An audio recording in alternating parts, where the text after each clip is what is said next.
Les week-ends de course se ressemblent et les victoires s'assemblent pour Red Bull. Débrief complet du Grand Prix de Chine avec nos fanats du paddock. Avec un invité spécial cette semaine, Philippe Vandel. À nouveau un parcours sans faute pour Max Verstappen. A-t-on déjà observé une telle domination? Est-elle devenue contre-productive pour la F1? Une chose est sûre, il ne faut pas compter sur Mercedes, incapable de reprendre la main, tout comme son patron Toto Wolff. Est-il encore l'homme de la situation? Faudra-t-il attendre 2026 et la nouvelle réglementation?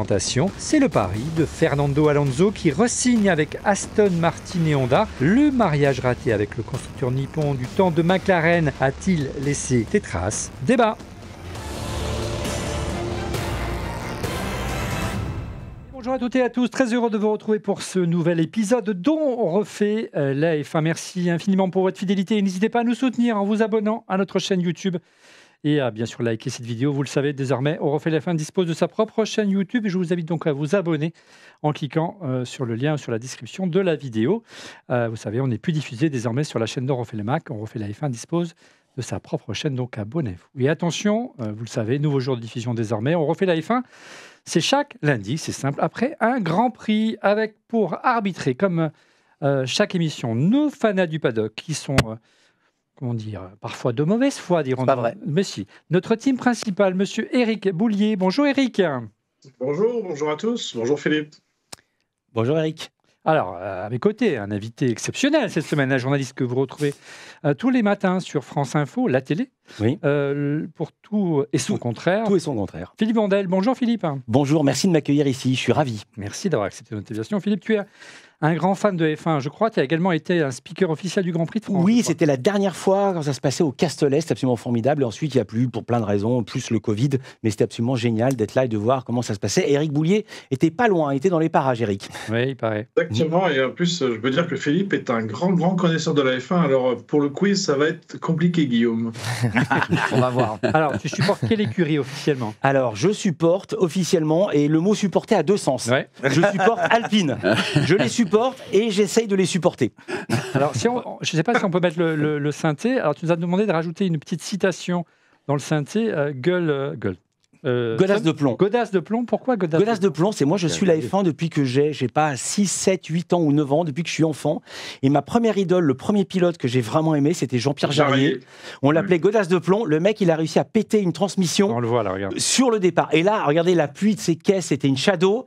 La voiture, elle vole. Il y avait zéro appui, c'était des cartes. C'était quand même extraordinaire. On en est loin. Hein Vivement On en est loin. 2026, moi. je dis. Vivement 2026, ouais. À tes côtés, notre polémiste de la F1, fan de Lewis Hamilton et son écurie Mercedes, on le surnomme l'Helmut Merco pour son franc-parler, monsieur, enfin sans filtre, dirons-nous, monsieur Laurent Pantanach. Bonjour tout le monde. Toujours ultra-libéral. Toujours ultra-libéral. Il porte les couleurs des Bleus et de l'écurie Alpine qui a encore souffert ce week-end. Guillaume Pommier. Bonjour Guillaume. Bonjour à tous. Alpine a moins souffert que d'habitude. C'est vrai. Oui, on peut se rassurer comme on peut. Et puis on va essayer de joindre le stand Ferrari. Est-ce que vous m'entendez dans les paddocks, le stand Ferrari, les tifosi? On commence par le gardien de l'église Ferrari, monsieur Alain Di Duca, alias Don Camillo. Bonjour Don Camillo. Buongiorno a tutti. Ça va, la Guy, le stand est très très bien décoré. Ah bon, Beaucoup de goût. non, évidemment, c'est Et à normal. tes côtés, un autre tifosi, le maire de Maranello et du village Baïsia qui accueille notre studio Electric Dreams ici, rue La Boétie. Monsieur Fabrice Marcella. Bonjour Fabrice. Salut Olivier, bonjour tout le monde. Puis quant à moi, je demeure un supporter du meilleur pilote du plateau, on peut le dire, Fernando Alonso, qui vient de re-signer chez le Aston plus vieux. Martin. Pardon? Le plus vieux, c'est sûr. Oui, il va finir à 50 ans, il est annoncé. On en parle dans un instant de la re-signature de Fernando. Messieurs, Radio Check, vous êtes prêts? Prêt. Radio check. Loud and clear. Et on enchaîne avec le débrief du Grand Prix de Chine, bien sûr.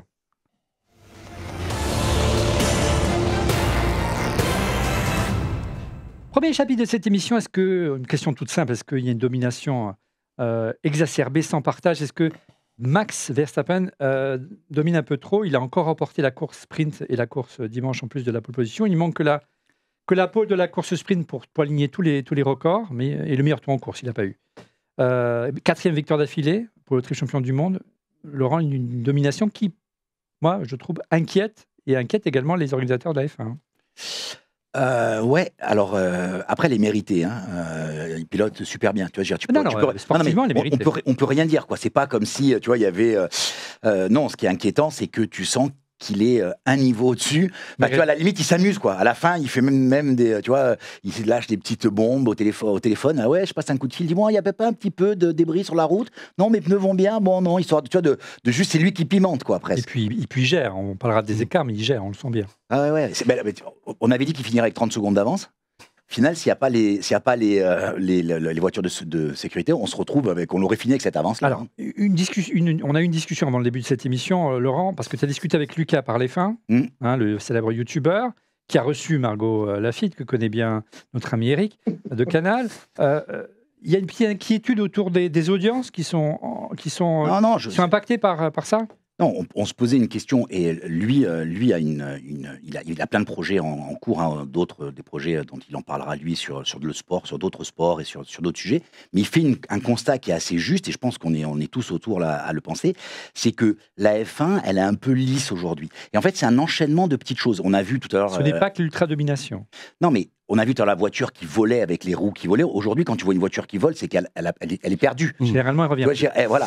Donc aujourd'hui, on parlait du côté woke de la F1. On parle. Il n'y a plus de grid girl. Terminé les grid oui, mais tout est lisse, quoi. Même tout est lisse. Pour donner raison, je vais donner un exemple, et Boulier connaît ça très très bien. Oui. Il y a des limitateurs qui font que les moteurs ne peuvent pas tourner au-delà de 15 000 ou 16 000 tours. Avant, ils arrivaient, le moteur Renault, elle poussait à 19 000, 20 000. Il y avait des moteurs qui pétaient. Avant, les mecs, ils rataient des vitesses. Maintenant, personne ne rate une vitesse. Et en fait, ça a tout lissé. Et c'est comme si vous jouiez avec un petit circuit pour les enfants, et quand vous avez un gamin qui a moins de 5 ans, vous diminuez le voltage pour être sûr qu'il ne sorte jamais dans les virages. Il risque de se tromper, et donc l'intérêt potentiel et les erreurs de pilotage qu'il y avait autrefois, notamment. Évidemment, qu'on aime ou qu'on n'aime pas le foot, en foot, il y a des remontadas. En Formule 1, il n'y en a plus. Ouais.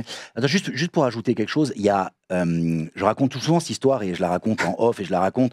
Si les gens de l'audience n'ont pas vu la vidéo de Sainz, père et fils, qui font un tour de circuit ensemble, je dis allez le voir, parce que pour moi c'est assez, je dirais, emblématique de ce qui se passe dans la Formule 1. Donc en fait, il y a le fils qui prend la voiture, donc c'est une Ferrari, c'est pas une Formule 1, c'est une Ferrari voiture, et il fait un tour avec son père à côté. Et en fait, le père dit freine, parce qu'en fait, il se rend compte qu'il a une capacité, avec tout ce qu'il fait en Formule 1, à freiner très très tard. Et après, c'est le père qui prend la bagnole, et la voiture, il la met en drift dans toutes les courbes. Et le fils, il est en PLS, parce que pour lui, une voiture ne peut pas glisser.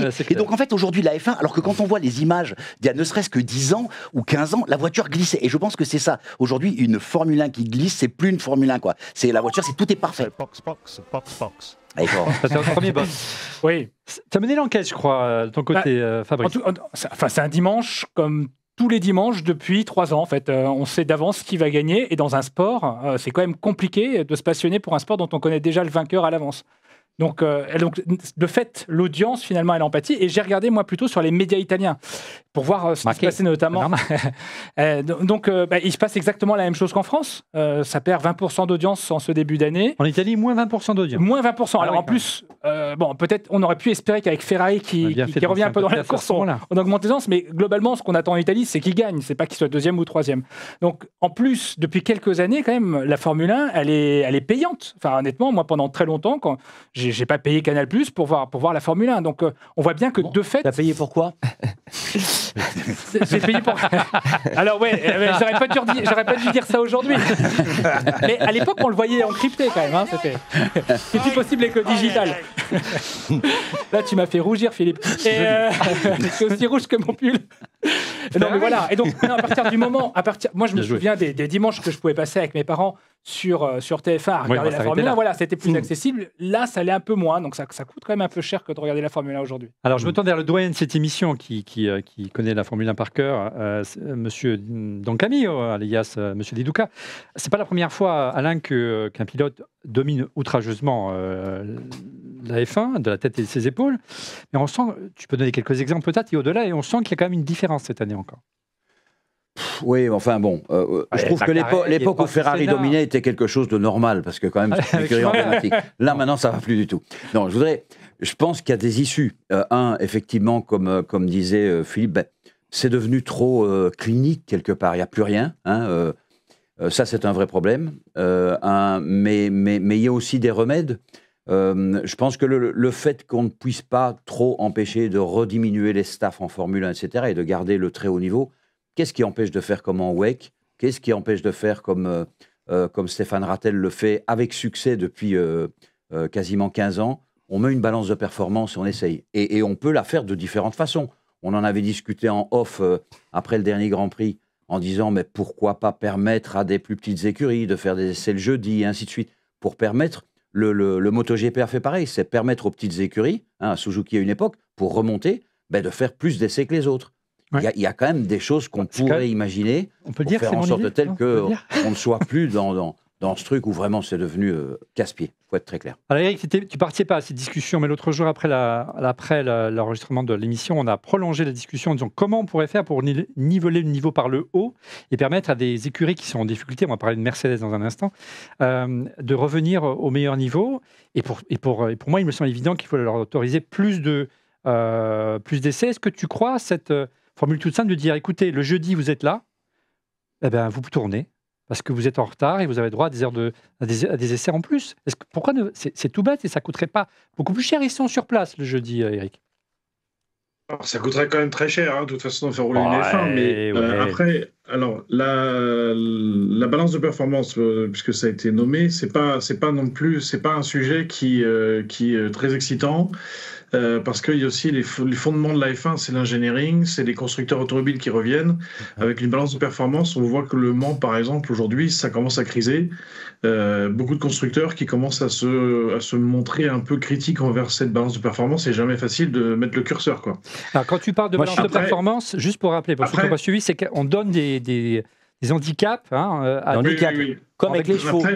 Moi, je suis d'accord. On met du plomb en clair, c'est ça. Eric, je t'interromps une seconde pour dire que, je t'en ai la parole pour dire que je suis d'accord avec lui. Ce que j'adore dans la F1, non, pas du tout avec toi. Ce que j'adore dans la F1, c'est que le meilleur est devant. Et si maintenant on met des handicaps, t'as un bon cheval et on te met 40 kilos, on ne sait plus qui est le meilleur. On permet aux écuries qui sont en retard de rattraper leur retard. C'est injuste. La loi doit être la même pour tous. Alors ça veut dire quoi? Ça veut dire qu'au foot, pardon, donc le PSG joue contre Rennes et Rennes ils sont à 12? Non.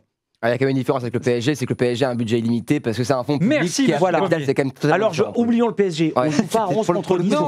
Si tu veux, de permettre à une équipe... Mais tu ne trouves pas que c'est injuste qu'à partir du moment où ils ont loupé une F1 en début de saison, c'est fini pour Alors, ce qui est injuste, c'est d'interdire qu'on travaille. Moi, la F1 telle que je l'ai connue, les mecs travaillaient tout le temps. Le moteur Renault, on le sait, il est mal né. Ils ont interdiction. Les gars, ils se traînent ce moteur comme un boulet qui a 30, 40 ou 50 chevaux en moins depuis 3 ans. C'est pas juste. Les mecs, normalement, ils travaillaient tout le temps. Ils arrivaient sur chaque Grand Prix. Un jour, si Tyrrell, il est arrivé, il avait la Tyrrell à 6 roues, il avait prévenu personne.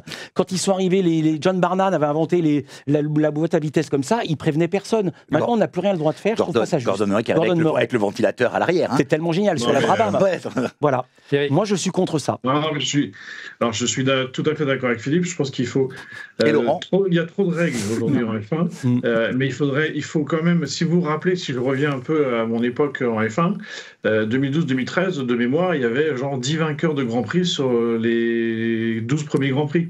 Malgré la domination Red Bull. En 2012.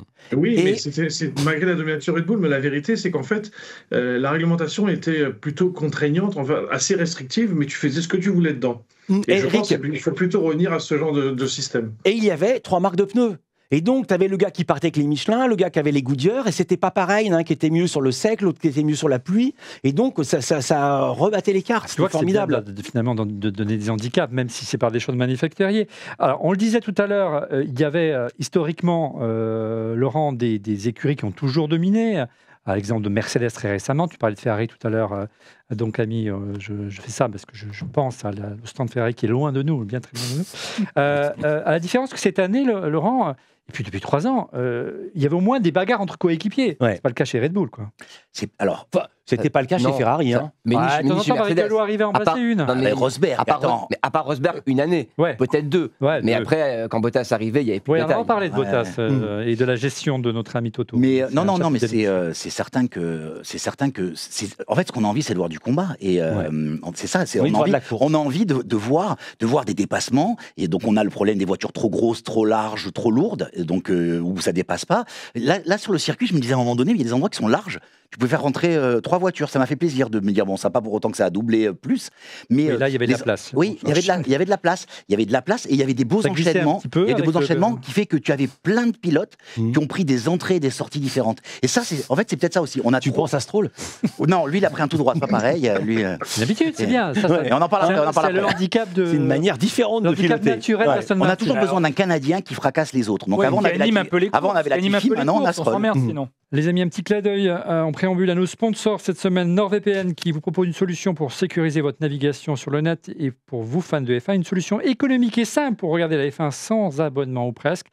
Laurent vous dira tout dans un instant.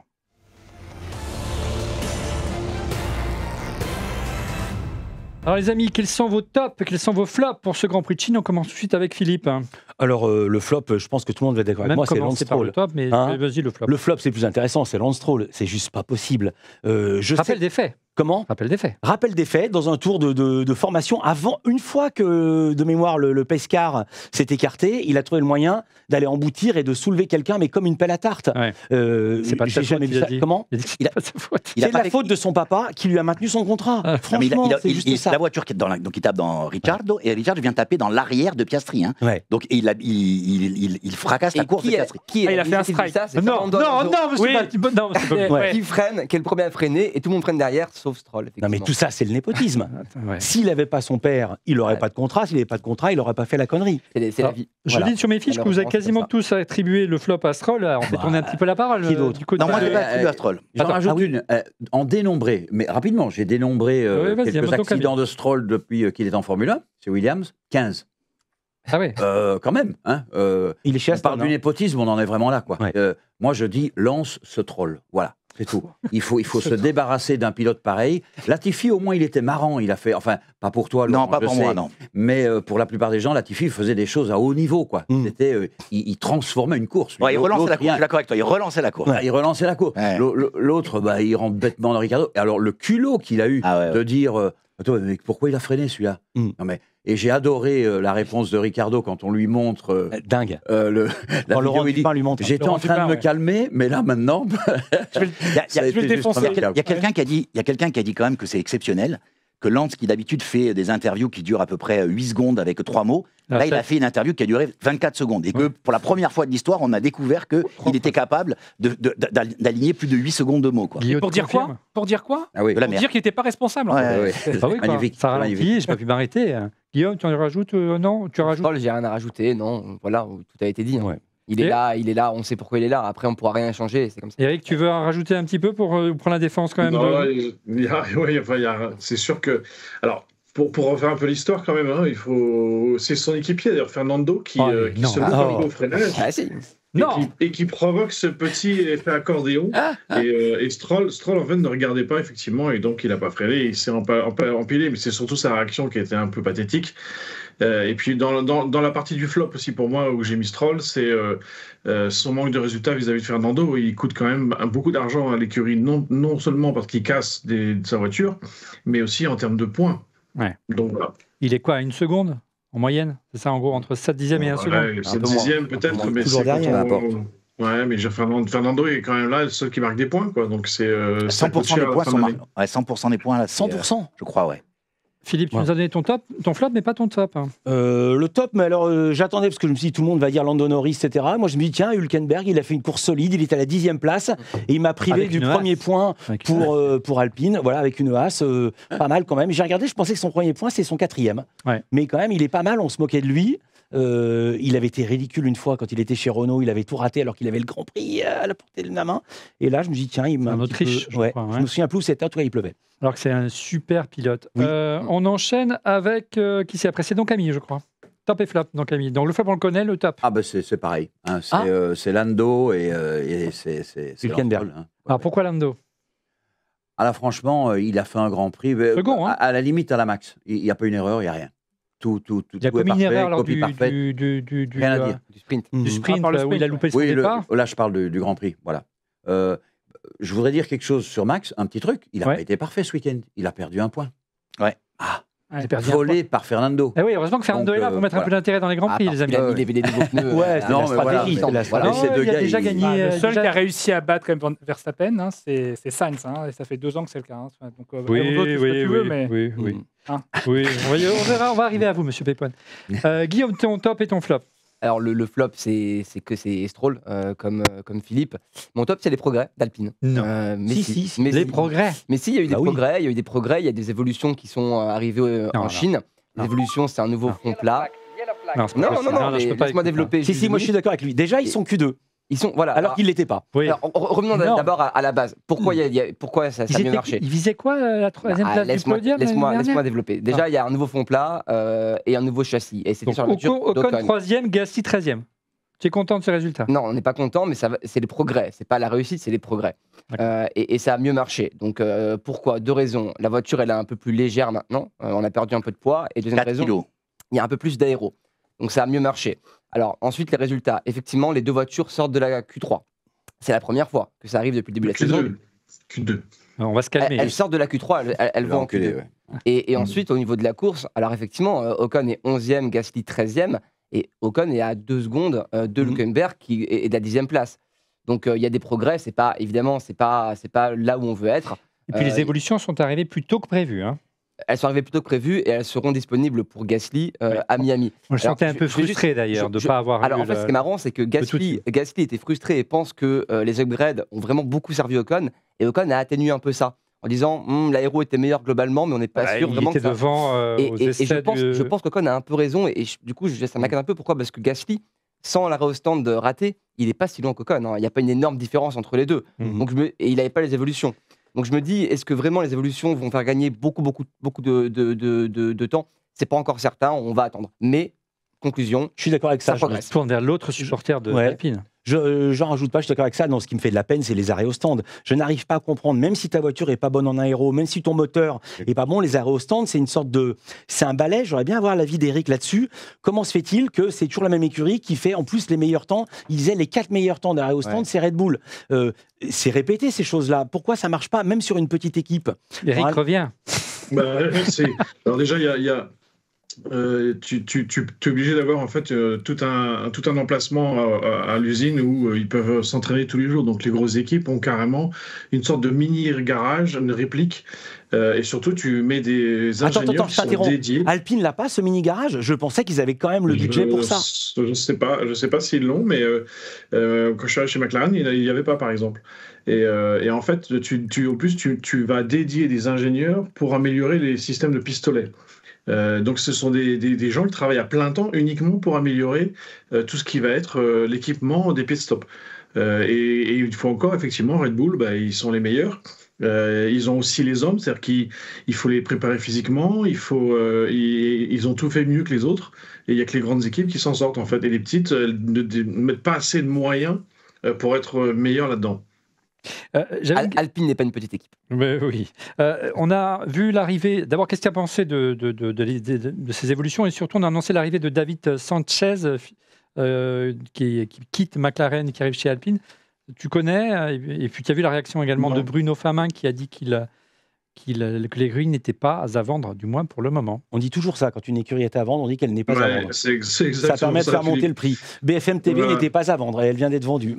Et oui. Je suis d'accord que je pense que oui, ils sont plutôt en train de chercher un acquéreur, mais bon, ça c'est leur problème. Alors David Sanchez, c'est très bien. C'est un coup de bol pour Alpine parce que ça s'est pas fait chez McLaren où on ne connaît pas les raisons pour lesquelles il a commencé chez McLaren et il a arrêté aussitôt. Il est resté 3 mois. Mais c'est clairement très bien pour une opportunité pour Alpine qui est ancien de Ferrari, c'est ça? Ancien de Ferrari, David Sanchez. Oui, ancien de Ferrari, donc il devait rejoindre McLaren, mais qui est resté que quelques semaines. Et donc c'est effectivement une très belle opportunité pour Alpine. Et Eric, j'ai une petite question. Quand il y a un transfert comme ça, est-ce qu'il y a un délai de latence parce que l'ingénieur est au courant des process de l'autre écurie? Comment ça se passe? À quel moment il doit être intégré? Normalement, c'est environ 6 mois. Sauf que là, en fait, comme il a déjà fait ces 6 mois de gardening leave, ça s'appelle. Entre Ferrari et McLaren. Je pense pas que McLaren ait pu lui en imposer un. Donc il devrait pouvoir être disponible très vite. Mais il n'a pas travaillé depuis 6 mois. Voilà. Ok, une lueur d'espoir du côté de McLaren, d'Alpine, pardon. On va voir s'il y aura ses effets dès le prochain Grand Prix. Les deux voitures auront les évolutions toutes les deux. Pépone, ton top cette semaine? Alors ça va peut-être vous étonner, mais c'est un peu comme pour Guillaume. Hein. Je mesure la progression plus que la réussite, et je parle notamment de Ricciardo. D'origine italienne, il faut le noter. Hein, et oui, alors, voilà. ça a joué forcément dans mon choix, et je voulais pas mettre Ferrari pour une fois, en tout cas dans mon top, mais on reviendra dessus. Tu pouvais pas. Et pourquoi il est dans mon top? Parce que finalement, s'il ne s'était pas fait embrocher par Stroll, il aurait été sûrement 10e. En tout cas, il aurait pu ça va mieux, avoir des points. Ça va mieux. Alors, il a demandé à changer le châssis. Tout le monde, tout le monde. En tout cas, ses techniciens et l'écurie Red Bull lui a dit que ça allait pas changer grand-chose. Tout le monde y a quasiment rionné. Pourtant, lui, ça l'a libéré. Et il a été meilleur que Tsunoda pour une fois. Il a été. Alors, j'ai plus en tête sur le sprint comment il s'est comporté. En tout cas, il était devant aussi. Il était devant aussi. Donc voilà, il avait un résultat du week-end plutôt positif. Je suis vraiment très déçu pour lui qu'il n'ait pas pu avoir ses premiers points. Voilà. Donc ça, c'était mon top. Et mon flop. Mon flop, comme vous le savez, hein, moi, quel que soit le pilote, je m'en fous. Ce qui compte pour moi, c'est que Ferrari gagne. Et là, les deux rigolos chez Ferrari ont pensé qu'à une chose, c'est finalement à se battre entre eux. Donc ça veut dire quoi? Ça veut dire que pendant la course du sprint, eh bien, ils ont failli quand même se sortir l'un et l'autre. Hein, ils sont quasiment plus... Ils sont touchés. Hein. Ils se sont touchés, ouais, ils ont failli sortir. Et puis, pareil, hein, sur le début de course, le dimanche, eh ben, ils se sont gênés, ils se sont fait dépasser par une Haas. Imaginons, quoi, une Haas. Voilà, donc moi, franchement, et puis Charles, j'ai du mal, effectivement, en ce moment, avec Charles, par rapport à Sainz, où on sent un Sainz, en tout cas, beaucoup plus performant, même ce week-end, au final. Voilà, ça, c'était mon flop de la semaine. Sainz, il est libéré parce qu'il sait qu'il va être libéré. Et oui. Donc, il faut qu'il trouve un volant pour la saison prochaine. Peut-être qu'il faudrait libérer Charles aussi, alors. Ça fait qu'aujourd'hui, tu peux... Comment ce serait bien de libérer Charles. Il ne peut plus accepter de consigne, Sainz, aujourd'hui. Je ne sais pas. Tout est une mauvaise solution. Le dire en fin de saison, c'est une mauvaise solution. Et le dire au milieu de saison, c'est une mauvaise solution. Camille, une réaction? C'est quand même Mbappé à Paris. Pardon? Non, pardon. C'est quand même Mbappé à Paris. Il n'y a pas de bonne solution, il n'y a pas de bon moment. Ah ben là, c'est vrai. Il n'a pas encore annoncé son départ officiellement. Il l'a laissé fuiter. Non, pas une réaction du côté de l'église de Ferrari, monsieur Camille? Non, mais je suis comme Eric. Je pense qu'il n'y a pas une petite erreur de la part de gestion de notre... Je crois clairement que Charles devrait mettre un peu d'ordre dans sa vie privée, et puis c'est tout. Non, c'est mon son d'ecclésiaste, évidemment. Attends, j'ai l'impression d'être dans le sketch des inconnus. Mais tout ceci ne nous regarde pas. Ah non, mais c'est pas possible. Exactement. Je n'avais pas cette info, moi. Je ne savais pas. C'est assez bien vu. Non, je suis trompé de bout. C'est pas grave. Eric, ton top et ton flop? Écoute, mon flop, c'était la Mistral, comme on en a parlé. Et puis, mon top, écoute, Lando Norris, parce qu'effectivement, il a fait une très très belle course. Et c'est vrai que, comme l'a fait d'ailleurs Péponnet, hein, si tu mets en fait un scotch sur le haut et que tu regardes la course à partir du deuxième, c'est vachement intéressant sympa, en fait. Ouais. Ça se bat bien entre la deuxième et la 7e place. Quoi. Ouais. Très bien. Et si on peut rajouter quelque chose, quand même, je pense que si jamais il n'y a pas la safety car et l'arrêt un peu gratuit de Norris, c'est Perez qui est deuxième et c'est double Red Bull. Hein. Mais tu ne sais rien. Juste pour, et c'est Ferrari qui est troisième. Tu sais pas parce que... pas sûr. Parce que Leclerc a aussi Stroll aurait pu faire quelque chose, tu sais, intervenir et faire mais après, Lando Norris a fait un super week-end. Non. Mais je pense que Perez aurait été deuxième. Allez, de mon côté, mon top, tu parlais de la safety car, c'est la safety car qui a sauvé l'intérêt de cette course, on peut le dire. Donc, la FIA, s'il vous plaît, n'hésitez pas à faire sortir cette magnifique voiture, puis ça permettra à Mercedes d'être en tête de temps en temps. Désolé, Laurent. Et puis, il n'a pas réagi, je ne comprends pas pourquoi. Et mon flop, c'est la course sprint. Moi, j'ai trouvé ça... je ne comprends pas le concept de pareil, truc. moi, ça m'intéresse. À quoi ça sert? Ça ne m'intéresse pas. Ouais. Ça sert à faire ça sert à faire quelque chose. De l'argent. Pour la première fois en 20 ans, disait-il, le circuit était plein. Le nombre de spectateurs était plein. C'est que les gens viennent voir deux courses. Et donc, c'est mieux d'avoir des gradins pleins que des gradins vides. Non, tu peux pas dire, c'est pas que l'argent. Déjà qu'il n'y a pas beaucoup d'essais. Est-ce que nous, on est des passionnés? Est-ce que nous, on regarde toujours les essais libres 1, 2 et 3? Moi, oui. Non. Moi, j'avoue, pas toujours. Et en fait, là, pour le coup, il y avait quali sprint et course sprint, j'ai regardé, quoi. Parce qu'il y avait quand même cet enjeu du sprint. Donc, ça marche sur moi, qui suis un fan de Formule 1. Et je pense que la raison première, c'est le business. Et je regrette ça. Top et flop, on termine par le meilleur, à savoir Mercedes et Laurent. Alors moi, je vais commencer par mon flop, et on en parle un peu après. Donc, tu ne veux pas commencer par le top, ça m'arrange pour l'enchaînement. Si tu veux. Donc, mon top, c'est Fernando Alonso. Non, qu'est-ce qui se passe? Non, sérieusement. Non, je vais dire. En fait, je suis impressionné par... Very sorry. non, mais il est quand même impressionnant. Donc c'est un top, pas que sur cette course, mais sur cette course, il est impressionnant. Le mec est mal quand même. Hein. Il a plus de pneus hard. Il finit, donc il est obligé d'avoir une stratégie qui est très différente, complètement décalée. Et la remontée, la remontada, on parlait de remontada, c'est le seul qui a vraiment fait une belle sur la fin. Hein. Et tu voyais, il est bouffé les uns après les autres. Donc ça c'était assez impressionnant. C'était d'autant plus impressionnant que Stroll s'était planté. Donc tu vois, ça faisait encore, ça agrandit. Et en fait, je trouve même qu'il a un bon état d'esprit, alors que je détestais son état d'esprit quand il était vainqueur, quand il était arrogant, quand il était. Non. Et là, je le trouve, ça reste un connard, hein, comme toutes ces divas. Mais ça va pas. Néanmoins, un jour, j'aime bien ce qu'il apporte à la F1 en ce moment. Donc voilà. Et je suis d'accord avec toi, et j'aurais rajouté un truc. Quand tu penses que Aston vient de le signer pour 2 ans supplémentaires, alors qu'il a quitté Alpine parce qu'il voulait le signer que pour 1 an, et il pensait qu'il était fini. J'aimerais bien que tous les pilotes finis soient finis comme lui. Franchement. Eric revient, quoi, c'est clair. Et ton flop. Et bon, alors mon flop, c'est un flop un peu, qui on pourrait dire qu'il est malhonnête parce que Mercedes a fait. De ta part, ça m'étonnerait. Oui, ça nous étonne. Non, mais Mercedes a fait si on fait le bilan, a fait une plutôt bonne course. Mais en fait, c'est quand même pas normal. C'est Mercedes. Mercedes. C'est Mercedes, ouais, parce qu'en fait, c'est pas normal. Non, mais c'est pas normal que Grand Prix après Grand Prix, ils en soient encore à faire des erreurs. Ils étaient bons en stratégie, là, c'est poussif. Ils ont loupé le truc. T'imagines, je mets tout le monde, hein, Hamilton qui se retrouve à partir 19e, quoi. Tu vois ce que je veux dire? C'est son erreur, à lui. Oui, mais là, pourquoi il fait plein de choses. Avant, il mettait un tour en boîte et même quand il se ratait, il partait pas 19e. Alors, ça a permis de faire une belle remontada aussi, hein. Mais bon, au final, tu vois, j'aurais aimé qu'il double. Qui loupe Piastri. Tu vois, il aurait doublé Piastri, je me suis dit, bon, il est allé jusqu'au bout de la démarche. Bon, ça t'a fait du mal quand même de mettre. Non, ça m'a fait du mal. Alors, il faut savoir une chose. Tu mets même plus la casquette. Non, il faut savoir une chose. Je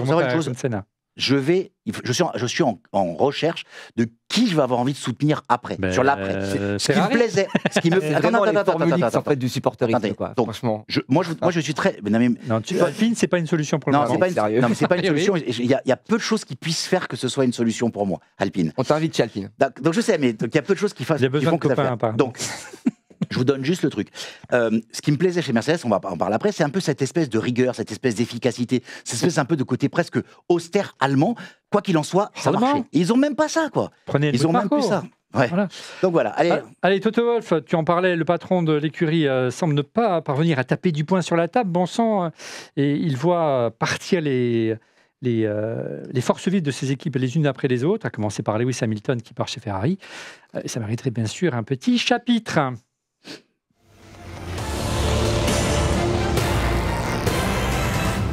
Est-ce que Toto Wolff, c'est dur à dire, serait-il devenu un peu trop conservateur, les amis? Encore une fois, Mercedes était nulle part ce week-end. La course sprint avec la seconde place d'Hamilton n'était qu'une illusion apparemment. L'écurie Mercedes enlisée, un patron qui ne parvient pas à reprendre la main, est-il trop conservateur dans son management? Est-ce qu'on peut poser la question, Eric, est-ce que Toto est l'homme de la situation encore selon toi, malgré tous ses titres de champion du monde? Oui, bien sûr qu'il est encore l'homme de la situation, puisqu'il incarne l'écurie, il en est même copropriétaire. Donc là-dessus, il n'y a pas de sujet. Deux choses quand même. C'est jamais facile quand on a dominé aussi longtemps, donc effectivement de se remettre en cause. Hein, c'est compliqué. 3 saisons. Ensuite, il faut savoir que dans les actionnaires de Mercedes, il y a Mercedes justement, et il y a aussi Ineos, qui sont 2 grands groupes, avec donc des codes un peu corporate, donc forcément il y a aussi quelques, on va dire, freins aussi à ce niveau-là. Et après, écoute, je pense qu'il faut donner un peu de temps au temps. Ils vont tourner la page avec Lewis. Ils sont en train de préparer Antonelli là, qui a fait qui fait des essais, qui a roulé là d'ailleurs ces derniers jours. Donc s'ils ont au moins le courage de mettre un jeune, je pense que ça va un peu révolutionner le palais, et donc on devrait revoir Mercedes dans le futur. J'entends ce que tu dis, Eric, quand même, plus de 2 saisons pour abandonner le zéro ponton. Ils ont raté complètement apparemment le virage de l'effet de sol. On entendait que Wolff voulait prendre du recul, Philippe, les années précédentes. On l'a vu s'entourer de successeurs potentiels, à commencer par Jérôme D'Ambrosio, qui depuis semble sur la sortie également.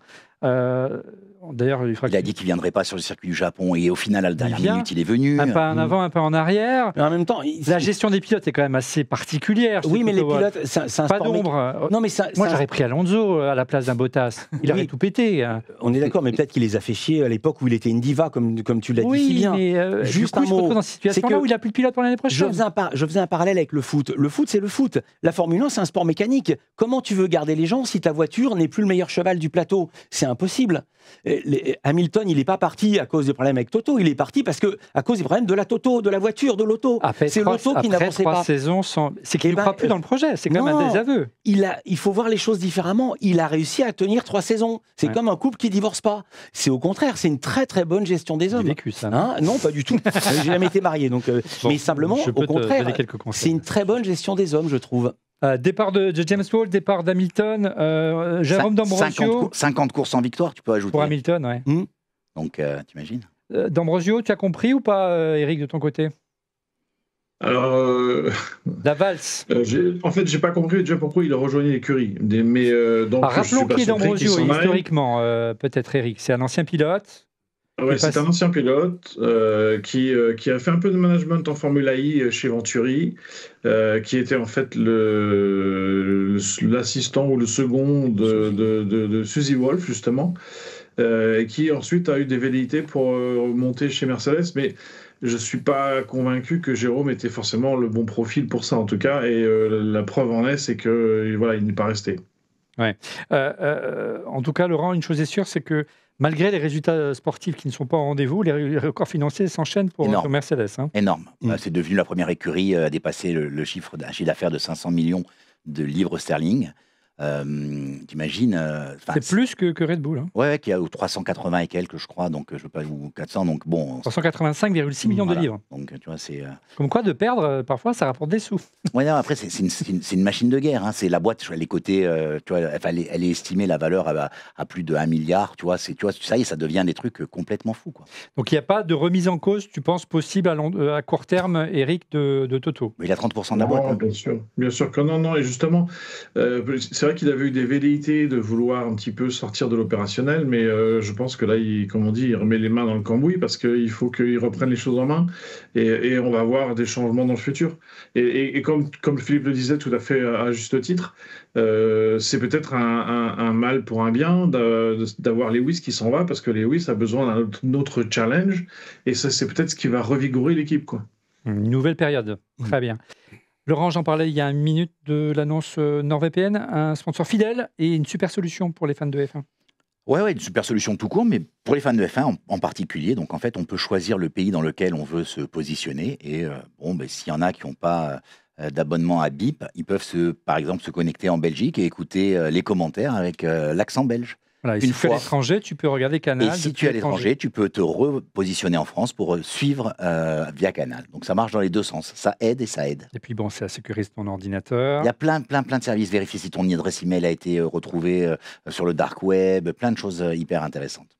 Et pour vous, rien que pour vous, NordVPN vous propose une offre spéciale avec 4 mois d'inscription supplémentaire si vous souscrivez un abonnement de 2 ans en cliquant sur le lien en description de l'émission ou encore en flashant le QR code qui va s'afficher à l'écran.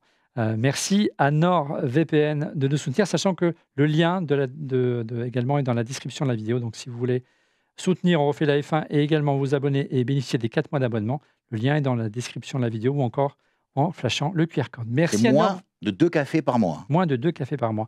Merci à NordVPN de nous soutenir.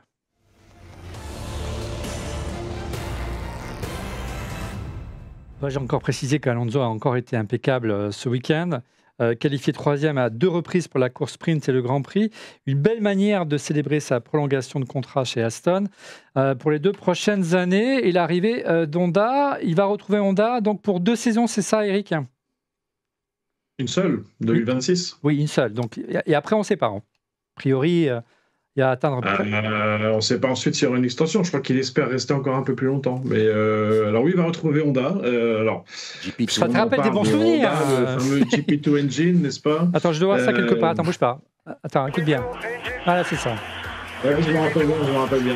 Alors, ça a été quand même un mariage très douloureux et une relation très tendue sous ta direction, Eric, du temps de McLaren, où la collaboration n'était pas au beau.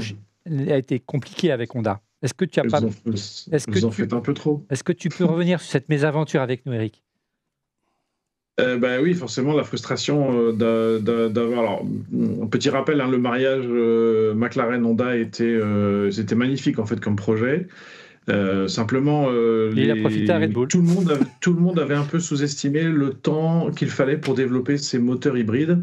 Et petit rappel, Mercedes, Renault et Ferrari avaient commencé dès 2009 à travailler sur ces moteurs hybrides qui sont apparus donc en 2014, alors que Honda a commencé en 2012 pour arriver en 2014. Et la différence, c'est que Honda est parti d'une feuille blanche, c'est-à-dire qu'ils n'avaient pas de bureau, ils n'avaient pas d'ordinateur, ils n'avaient rien.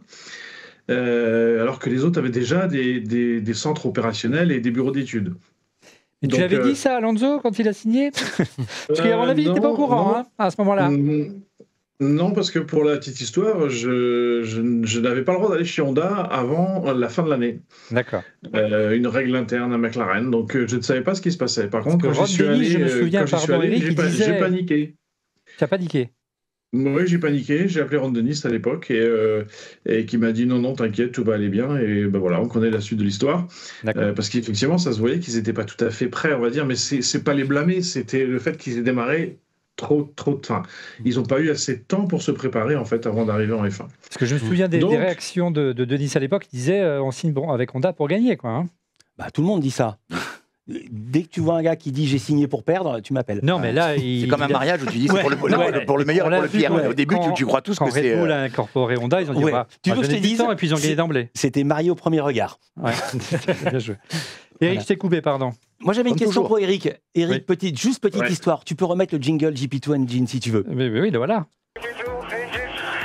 Nous, on est journalistes, on est commentateurs, on s'en amuse et ça a tourné partout.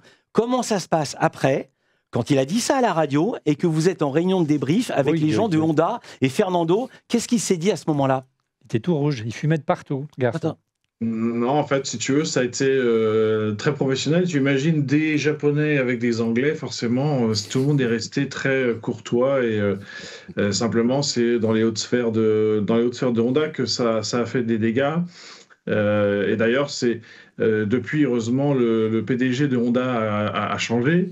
Donc maintenant, c'est pour ça que Fernando est de nouveau, on va dire, le bienvenu, parce que c'est quand même une légende au Japon. Mais c'est vrai qu'avec le précédent PDG de Honda, c'était compliqué, ouais. Très compliqué même. Donc il n'y a pas de risque, tu penses que la mésaventure Honda, alors le moment le plus critique, il faut rappeler que c'était pendant le Grand Prix du Japon en plus, en 2015, donc c'était une double peine pour Honda, hein, donc à domicile. Et puis tu me disais en préparant cette émission, Eric, que le point d'orgue vraiment le divorce avec Alonso, c'est à Indianapolis, lorsqu'Alonso, en tête de la course des 500 miles, a vu son moteur Honda exploser. Là, c'était la goutte d'eau qui a fait exploser le vase. Hein. Non, parce que c'était même pas. En fait, il y avait eu déjà. Non, ils avaient essayé justement d'avoir le moteur Honda, en fait. Mais Honda avait refusé de fournir le moteur. C'était pas un moteur Honda en IndyCar. La première année, si, mais après, ils ont voulu quand même rester avec le moteur Honda qui était le meilleur en IndyCar. Et en fait, il n'était pas possible de récupérer. Donc, ils ont dû passer chez Chevrolet. D'accord. Ils en avaient marre d'Alonso. Et finalement, est-ce que c'est la pression qu'a mis Alonso qui t'a amené, ou vous a amené McLaren à abandonner finalement le moteur gagnant chez Red Bull aujourd'hui? Non, c'est d'autres raisons, en fait, qui n'ont rien à voir avec ça. Honda avait pris la décision déjà de quitter McLaren, en fait. Donc c'est ce qui était un peu, c'était déjà prévu comme ça. Ils avaient leur raison, on va dire. Ce qui était un petit peu dommage, effectivement, comme je l'ai dit, c'est que le mariage était un petit peu trop tôt, en fait, et s'est consommé trop tôt. Donc on le savait à l'époque, vu les moyens que Honda mettait, que Honda serait un jour compétitif, ça c'est sûr. Et donc voilà, la suite de l'histoire, on la connaît tous. Alors concrètement, est-ce qu'il y a un risque, selon toi, en 2026, est-ce que nouvelle réglementation, est-ce que cette fois-ci, tu penses qu'une mésaventure comme celle-là peut se répéter concrètement, où ils se sont donné les moyens de réussir en 2026? Ouais. Non, ils se sont donné les moyens. Et puis aujourd'hui, ils ont maintenant une bonne dizaine d'années, on va dire, d'expérience. Ils ont les opérations qui sont déjà qui fonctionnent aujourd'hui. Hein. Donc l'usine à Sakura, elle fonctionne. Voilà, nous, c'était vraiment, on partait de zéro, quoi, donc il y avait aussi une culture en interne à redévelopper autour de la F1, parce que ce n'étaient que des ingénieurs qui venaient de la production.